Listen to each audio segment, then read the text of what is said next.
Hi, and welcome to Off the Beaten Tracks, where savage retribution is just how we roll.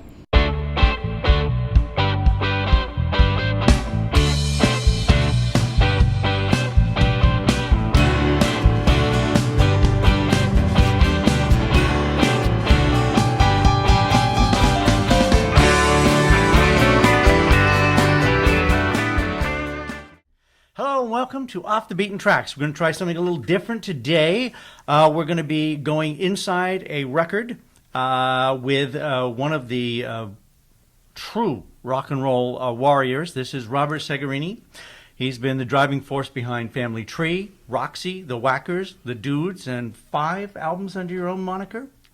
Yeah, I think, and some Cats and Dogs albums. And Yes, all Cats and Dogs and other stuff. And we're I going to no longer drive, though. Yes, and we're going to be talking about Hot Wacks today. This was the second album by the Wackers. Correct. Recorded in 72 or just released in 72? It was recorded around then and then put out after it was finished. We owed them an album. We actually owed them 7 at that point. Now, were you on the road when they phoned you up? Or? No, And said, "Where we is it, were Bob?" in Eureka, California, having a wonderful time in the woods, putting the Wackers together for the Wackering Heights thing, and then it was a critical success. It wasn't a huge financial success. Now, you're talking about the first album. I'm talking about Wackering Heights. Yes. And that led to them going, we'd like another album. And how long between the 2 albums was there? 3 months before we were told, let's go with the second one.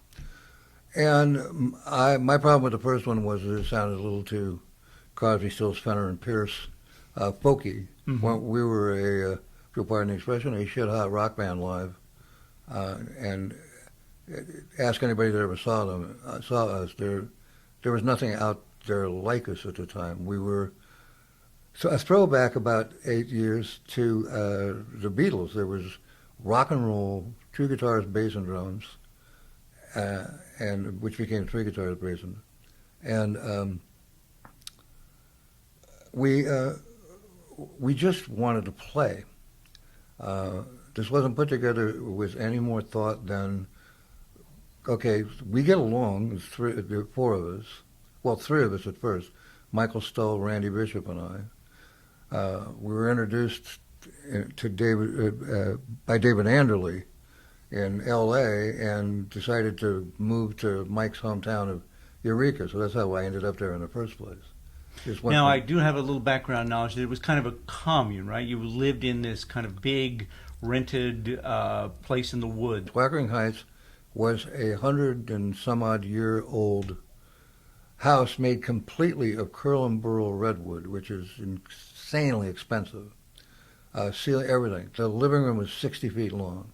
So we had 3 living rooms, 5 bedrooms, about 8 stories up on the side of a mountain in a valley that only had, here's a picture of it, a little, the Rodoni Farm down below us, surrounded by redwood trees, all of it owned by Georgia Pacific. How did you decide the songs that... How was the process of, say, winnowing down, deciding which songs to put on this and whose songs to use? Okay, well, mostly me, because it was my baby. Mm-hmm. And Randy had, up until Wackering Heights, had 1 song on an album. And we decided to collaborate. And there's quite a bit of collaboration, looking at the credits, if they're correct. On Discogs. Well, the credits are like Lennon and McCartney. If I'm singing it, I wrote the song. If Randy's singing it, he wrote the song. And we would contribute, bits and pieces to each other's. Yeah, I was going to say, did somebody come, like, would one of the band come to you and say, it was back in the days. It was back in the days when I was believed in democracy and was very beneficent. So now, of course, I want my publishing. Yeah.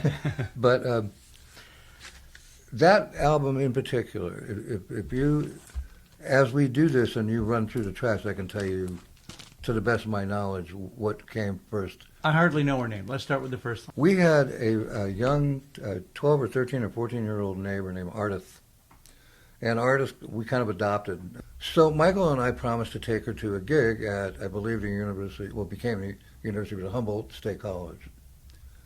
And so we went over to pick her up.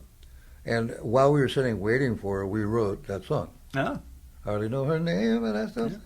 Great song, by the way. Well, thank you. I know it's a great pop song to start off the album. Was that ever? Did you do that as a single, or was it considered? I'm not sure what Elektra ever released as singles. Because that has single all over it to me. That song. It did to me too. But again, until the album that was never released, we always felt that Gary Usher. I mean, I want to get to Gary. Yeah. So let's let me just get to a couple of things, and then we'll get to Gary. Okay. My question, which seems to segue into that, is how much did Elektra have? I know that a lot of artists get pressured to do, how much interference did you have on song selection from the record company? None at all. None at all? None at all. They let you roll. They let us roll. The Okay. only thing they wouldn't let me do was produce the records myself, Mm-hmm. which was probably for the best at that time in my life. But I learned from the best. I learned from Mark Abramson, and I learned from, Gary. Okay, that's what now this is your second album with Gary. And Yeah. my question, because these are the kind of things that people are, certainly somebody like me would be very curious, is why did you pick him? Is it, when you go into that process, does the record company suggest people, or is it somebody you know? Is it the way is it like you'll listen to his previous albums, go, I like those sounds, or is it he comes in and talks to the band and said, this is what I think I could do for you? Gary Usher is a legend. How we got hooked up with him is, I was having fun with the Wackers, and we didn't, at that moment in time when Elektra started demanding the first album, I didn't really care yet, because we were getting shit-faced drunk every night and playing at the Purple Haze for beer and cheeseburgers and wowing. I mean, there was standing room only. People were going haywire. It was like fun. I hadn't had fun since the beginnings of the Family Tree years before that. So we're having fun. So Jack starts calling, Holzman. Said, we'd like an album. And I'm going, well, we're going to do a Wackers album in time. He goes, Wackers? What? No. Change the name. No, we're the Wackers. I said, it's either that or Ernie and the Incredible Chickens. Take your pick. So he starts throwing names at me. Some nice names, but I really didn't hear anything I liked. So one day... So you're sampling these albums as people suggest? No, I'd already heard all of Ted Templeton. I mean, heard them all. And I knew half the people that they had been recording, because I was in L.A. off and on for 10 years. So I knew about the experience. But I wasn't really paying attention until one day he calls, and he says, how about Gary Usher? And I went, Gary Usher? Holy cow. Let me tell the fellas. Gary Usher co-wrote In My Room and 409 with Brian Wilson. He mixed a lot of the Beach Boys records. He remixed the Capitol Beatles singles for the United States for an album called the Beatle Documentary, 2LP for Capitol. He produced Sweethearts of the Rodeo. He produced Younger Than Yesterday, both by the Byrds. This guy is amazing, because none of those records you didn't hear his imprint in it. At least I thought not. So I said, go ahead and have him call. So Gary Usher calls me up, and we're talking, and he likes science fiction. It's like, it's like Tinder. We're learning one another. And then he said something. Towards the end of the call, just out of the blue, he said, do you know why drunks drink their booze from a paper bag? I said, no, I don't, actually. And he said, it's because they don't want to know when the end is coming. And I called Jack after we hung up and said, Gary Usher. And that is the reason. He did a nice record, which sounded way too much like Crosby, Stills, Fender, and Pierce, and very acoustic laden, and our fans were all disappointed. Where's the rock, where's Rock and Roll Circus? Where's this, where's that? And then he brought Ernie Earnshaw in, who was a whacker from the get-go, and Cooch, Randy was playing bass, and Cooch was brought in because Sherry Porter, this girl friend of ours who got entangled with us in management, picked him up hitchhiking in San Francisco and dropped him at Wally Heider's. So that's all, but that leads up to this thing. This is the second time around. With Gary and I was insisting that it was more of a rock album. We wanted electric guitars and stuff. But because of his sensibilities and the people he had worked with, we never got the edge, the rock, distorted guitars thing from him. Not that he didn't do an amazing job in this. In fact, I like to do a cover. The Wackering Heights had Don't Be Cruel on it. And of course, Cheap Trick did it years later. The process on this album was, I told Jack we would send the songs we're going to record down to L.A. This is Jack Holtzman again, the head of Electric. Who is one of the last and true record men person. Great book. I don't know if you've read his book, but it's a great book. I did, and I called him in New York, and I said, how come I'm not in your book? And he said, you were never a problem. Which is really funny, because he didn't know I was a problem, but I was a problem. He loved us so much. He did an interview with Mojo about whatever anniversary of Electra it was. And Ben Edmonds, before he passed away, interviewed Jack, and Jack said he could never understand why we weren't huge. And that the only thing he could think of was that a record couldn't contain us. And in a lot of ways, I think he was right. Though there are fantastic songs on these albums. Oh, there's no argument. It's not like you go, well, that would have been a good song if it was done differently, or it's a shame They're it was all limited quality to songs. vinyl. Yeah, no, there's some great stuff. And I have problems with the Buck Duck Dog Memorial Jam. We'll get to well, that. I've got a couple of questions here. Yeah. So how much did Gary have to do with the arrangements? How does that work with the band? Let's keep to this album. How was it with the band? Now, you want to be rockier than the first album. You go to Gary and say, let's oomph it up a little. How does that work? Gary was great to work with insofar as that he stayed out of it. So it was mostly you guys. He knew we knew. He was trying to just capture what you were putting together. He was given part of the problem, but also part of the beauty of this album is how slick it sounds. Yeah. I mean, it's an A+ high-end big boys album. They flew us to Montreal, although I trained it because I like trains. We used a 216-track Trident boards imported from England. So this is not done like it says in Discogs in San Francisco. No, when we got the reviews in for Wackering Heights, Gary had promised that the second album we would go someplace exotic. So you went to Montreal. And that's. So anybody who follows Discogs is full of shit, because this was supposedly done at the very same studio you did the first album. It was not. Yes, complete lie. We did the bed tracks for Oh My Love and Wait and See at Wally's in San Francisco. Which is the one you did the first album. The bed track. Yeah. And the reason we did those is because when Richie found out we were going to cover this Lennon song, I have to tell you that story because it's one of the good ones. He brought in a guy, Richie somebody. He was one of the Beatle engineers from England.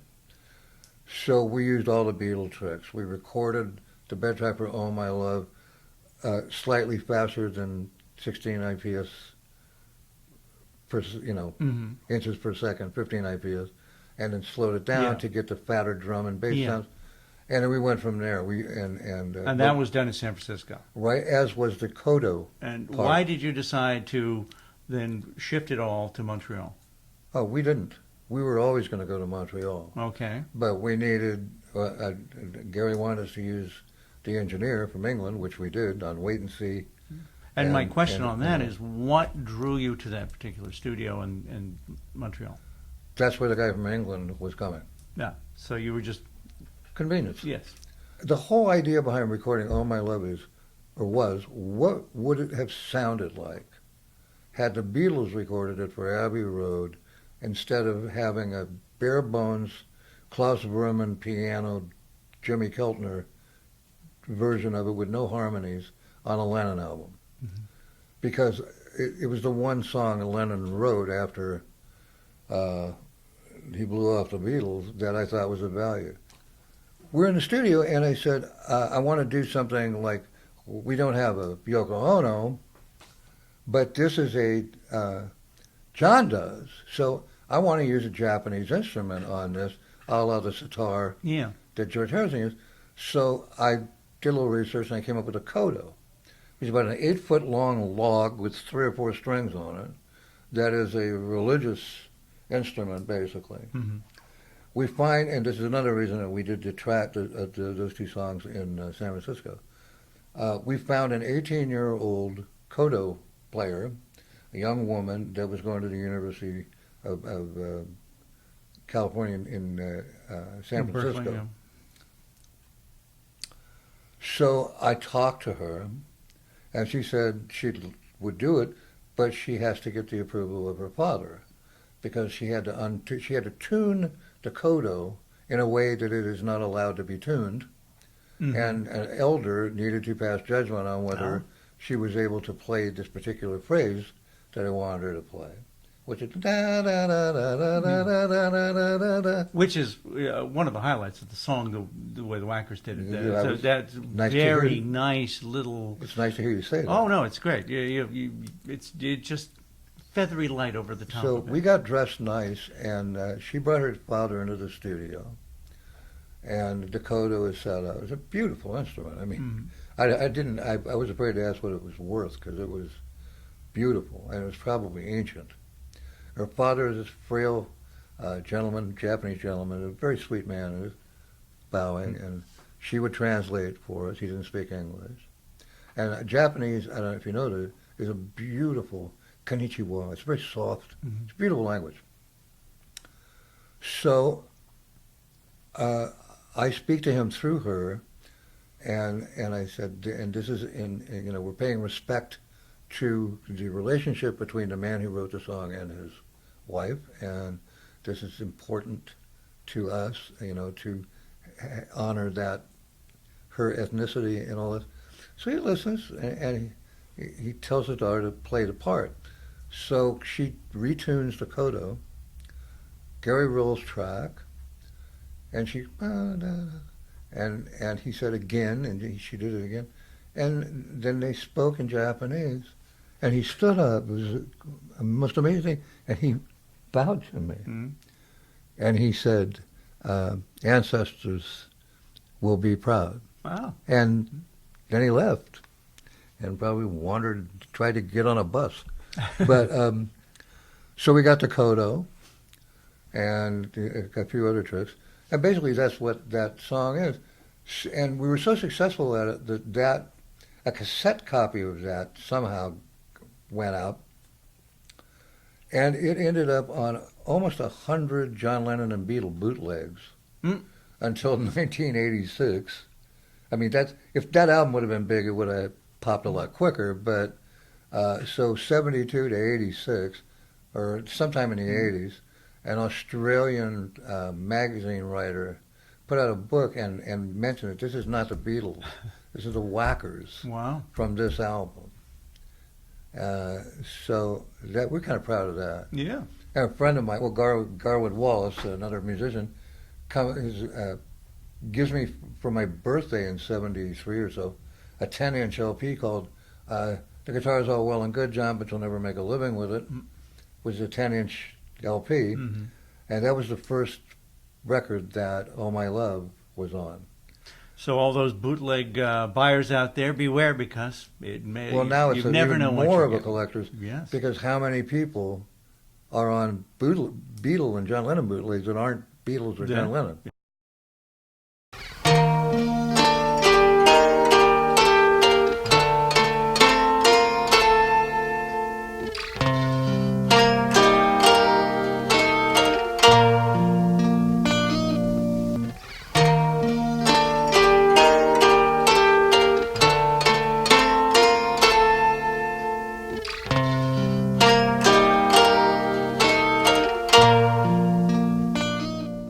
Is it safe to eat Rolaids you found inside of a dead squirrel?